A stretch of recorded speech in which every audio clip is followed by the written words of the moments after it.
le mandat impératif n'a rien à voir avec tout ce qui concerne l'éligibilité de la fonction présidentielle. J'ai écouté mon simian collègue de Tchad, Moïse Tinchen, avec lequel on s'est séparé il y a presque 1 heure. Et j'ai de l'admiration pour lui parce que c'est un privatiste, mais qui vient surfer dans le domaine du droit public.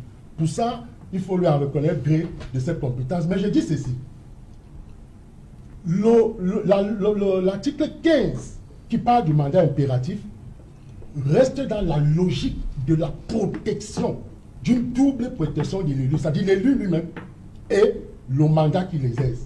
Cela ne lui donne pas la possibilité de conférer des droits au parti vers lequel il adhère désormais. C'est la raison pour laquelle je vais vous dire, et ça, si j'avais été Joshua aussi, j'attaquerais sur le plan du droit Tchapi Lavoisier, Nietzsche, pour détournement du patrimoine du SDF. Parce que l'élu n'est pas seulement l'élu, il part avec tout un programme, c'est le parti qui l'a investi. Et on est condamné à rester dans une formation politique. Écoutez, c'est une voie que j'ouvre sur le plan du contentieux. Mais ça a été exclu, je crois. Il a été exclu. Ça peut être exclu. Non, il y a deux. Il faut considérer deux choses. Oui. S'il a été exclu, là, ça se comprend. Mais ils ont été exclus, les deux vont encore vous avancer. Donc là, en réalité... Et même s'il démissionne. Non, s'il démissionne. Mais même s'il démissionne. Il y a le cas Douala 4e, l'élu SDF qui avait démissionné. C'est ce que je dis, je vous dis. Est-ce qu'on est enfermé dans un... S'il est exclu, non, s'il est exclu, il n'y a pas de problème. Même si on démissionne, est-ce qu'on est obligé? C'est une probabilité, c'est-à-dire que le leader du parti peut ouvrir un contentieux sur le détournement du patrimoine du SDF. Ça, c'est une ouverture contentieuse qui est imparable. Et c'est la raison pour laquelle, Serge Alotou, la transhumance politique ne doit pas être considérée comme une action visant à créer le désordre dans l'État. Je prends un autre exemple aujourd'hui, Serge Alotou. Imaginez-vous donc que le RDPC est vidé, je venais de prendre l'exemple, de tous des députés. Le président Paul Biya va-t-il encore mettre sa candidature? Ça, je voudrais que les uns et les autres répondent. Donc, pour dire que le fait qu'on mette FCC, et ça, je parle devant le député à l'Assemblée nationale, devant on met... non, on met pas les formations politiques. On met honorable Nignité point. Ce sont juste vos... Voilà, Masson m'a dit la dernière fois ici que on a mis FCC devant son nom. Non.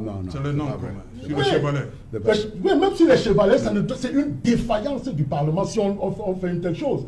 Parce que le FCC n'a pas initialement pris part aux votations de ce pays. Donc on ne peut pas mettre cela. C'est une défaillance du Parlement et je parle devant le contrôle, sous le contrôle du mot. Si ça se fait, c'est une défaillance du Parlement camerounais. Vous avez suivi attentivement le professeur Louison Issoumba et également Samuel Mout. Vous avez sûrement des choses à dire à leur suite.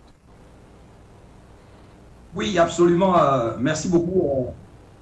Merci de me permettre de réagir, n'est-ce pas, au propos de mon excellent collègue, le professeur Louison Issoumba, et au discours de l'honorable Mout. Alors, je voudrais déjà dire que la thèse que je défends, c'est que dès lors que la Constitution, qui est la norme fondamentale de l'État, a dit que l'élu représente la nation tout entière, aucune loi, je dis bien aucune loi, fût-elle électorale, ne saurait confiner l'élu au parti qu'il a investi. Et donc, si ce postulat est bien admis par tout le monde, alors il faut donc reconnaître que l'alinéa 2 de l'article 121 du Code électoral est anticonstitutionnel et sera réputé non écrit, donc inapplicable.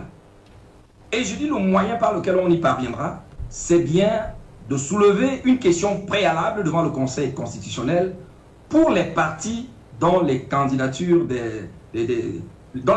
auront été rejetées. Alors cela dit, avant de continuer à dérouler, je voudrais faire quand même un certain nombre de corrections par rapport à ce qui est résulté, n'est-ce pas, des propos de mon collègue et de l'honorable Motte. Alors déjà, il y a une insinuation, hein, mon collègue est revenu... J'espère que je suis bien compris, hein. On m'entend? On vous écoute, professeur. Allez-y. Voilà, donc mon collègue a fait état de mon profil de privatiste une insinuation pour donner l'impression qu'un privatiste ne peut pas discuter des questions électorales ou constitutionnelles.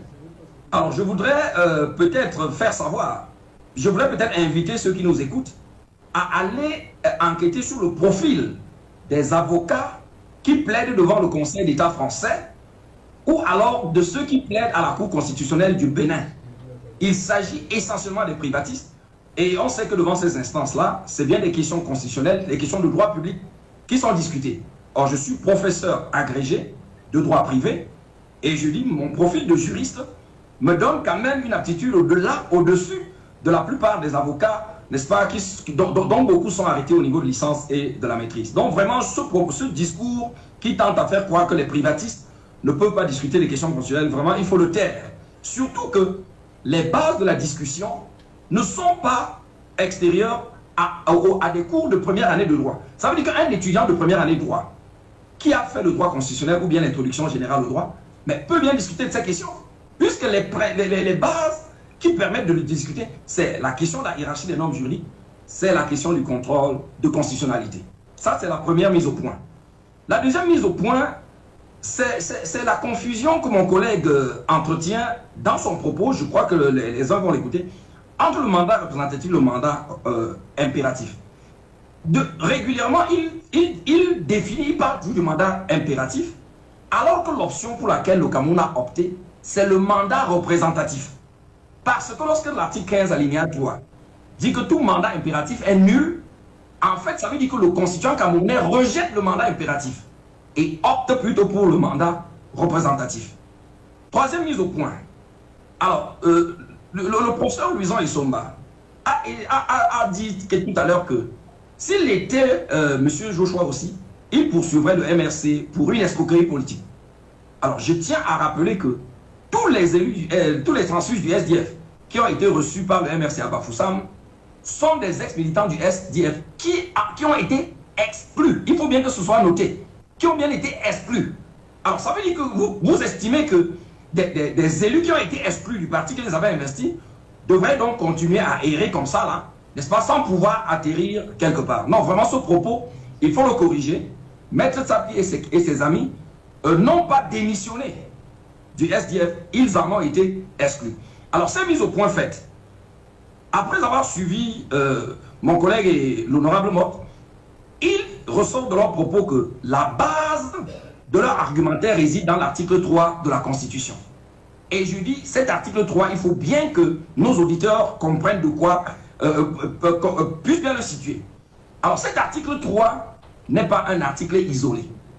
Il est situé dans le titre premier qui traite de la souveraineté de l'État. Et cet article 3 vient après l'article 2. Il faut bien que ce soit clair. L'article 2 dit bien que la souveraineté nationale appartient au peuple camerounais qui l'exerce, soit par l'intermédiaire du président de la République ou des membres du Parlement, soit par voie référendaire, ainsi de suite. C'est l'alinéa 3 qui m'intéresse. L'alinéa 3 dit « Le vote est égal et secret. Y participent tous les citoyens âgés d'au moins 20 ans. » Pour les juristes, pour tous les juristes qui m'écoutent, lorsqu'on doit légiférer, l'exception ne vient pas avant le principe. Le principe est énoncé toujours avant l'exception. Et donc c'est après l'article 2 qu'intervient l'article 3. Et lorsqu'on combine les deux, cher M. Odou, il faut savoir que, pour parler en termes clairs, c'est-à-dire que le titulaire, le principal acteur du jeu politique au Cameroun, c'est bien le citoyen. Il s'agit du vote. On dit le vote est égal et secret et il participe. Tous les citoyens âgés de 20 ans. Ça veut dire que le citoyen est le principal acteur, mais dans la mise en œuvre du droit de vote, il peut se faire accompagner par les partis politiques. Notez surtout que l'article 3, qui est invoqué, utilise bien un verbe qui a son sens. C'est concourir. Concourir veut dire agir avec quelqu'un. Et on peut bien réussir une activité sans le concours de ceux que l'on sollicite. C'est un peu... Si par exemple je dis, pour arriver en Transamba, je peux utiliser le vélo. Mais je peux également me servir de la voiture. Ça veut dire que si j'utilise le vélo, j'arriverai en Konsamba. Mais si je veux me faciliter la tâche, je peux également utiliser la voiture. Donc, en fait, le parti n'est qu'un acteur qui accompagne l'exercice du droit de vote, dont le principal titulaire est bien le citoyen. C'est un peu comme si on pouvait dire que pour arriver, l'élève doit marcher à pied. Mais après, on vous dit, il peut aussi y arriver avec le vélo. Ça veut dire que si sur la route du lycée, vous voyez les élèves qui marchent à pied, ils sont dans les règles. Si vous voyez d'autres qui arrivent à vélo, ils sont dans les règles. Les vélos ne sont qu'un moyen. Ça veut dire que même sans le vélo, on peut toujours arriver au lycée, n'est-ce pas? Parce que c'est l'objectif. Et donc, cet article que l'on essaye de prendre, vraiment n'indique que les acteurs du jeu électoral. Et à partir du moment où cela est dit, mais, monsieur Otou, le citoyen qui est le principal acteur, c'est vrai, on dit qu'il a le droit de vote. Mais est-ce que voter, c'est une obligation?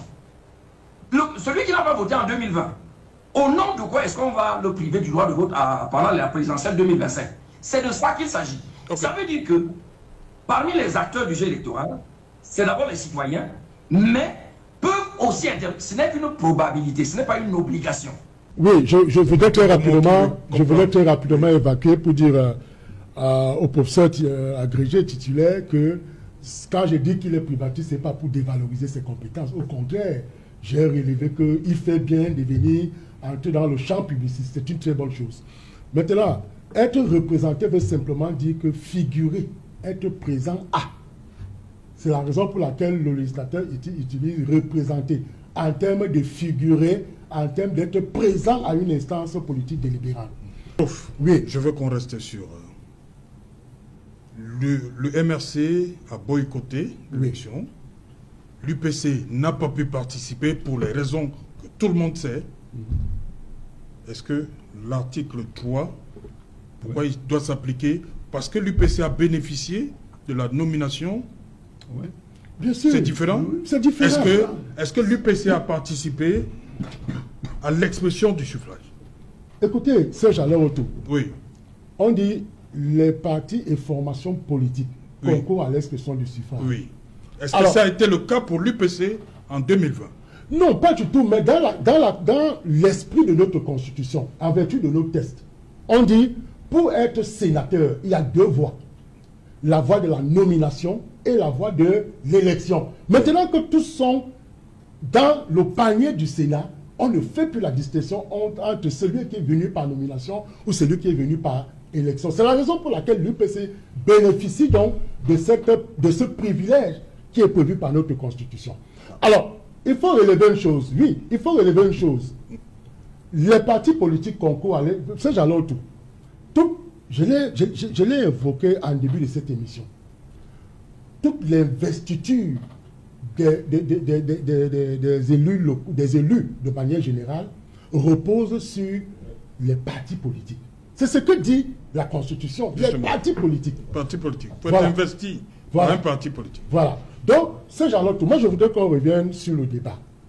En clair, est-ce que les militants qui partent du SDF pour... Non, ils sont plus du SDF. Bon, écoutez, parce que... Il y a un autre problème. Hein? Ce qui est difficile chez nous, en France, devant le député élu, il y a le SUV, sa formation politique et la circonscription qu'il est élu. On devait aussi... L'honorable Bond disait que l'honorable Nietzsche, par exemple, il est apparenté. Non, voilà, on devait... On a reçu une réaction... Non apparenté. Voilà. Et il trouve que j'ai reçu une réaction, ils disent non, ça n'a rien à voir. Ça, je voudrais finir. Oui, je voudrais finir. Je voudrais tenir un langage clair au Camerounais. Je n'ai aucun intérêt à ce que Moïse Kamto ne soit pas président ou candidat. Je n'ai aucun intérêt. La preuve... Personne ne l'a dit. C'est ce qu'ils disent dans les réseaux sociaux. S'il y a aujourd'hui... Non, vous n'allez pas les répondre aux réseaux sociaux. Non, s'il y a aujourd'hui... La fête, c'est trop sucré à moi. Ton mandat impératif est nul. C'est trop sucré à moi. C'est trop sucré jusqu'à ce que je tape mon micro. Voilà ce qui se passe. Comme vous avez écouté du début jusqu'à la fin. Si tu es nouveau à la chaîne, abonne-toi, active la cloche de notification pour toujours être alerté des nouvelles vidéos. Abonne-toi également à la page, partage la vidéo, laisse un commentaire, dis-moi ce que tu penses. Si tu as compris l'expression tout mandat impératif est nul, si tu n'as pas compris, dis-moi en commentaire. Comme ça, on essaiera d'expliquer avec des articles à l'appui. Ciao, ciao.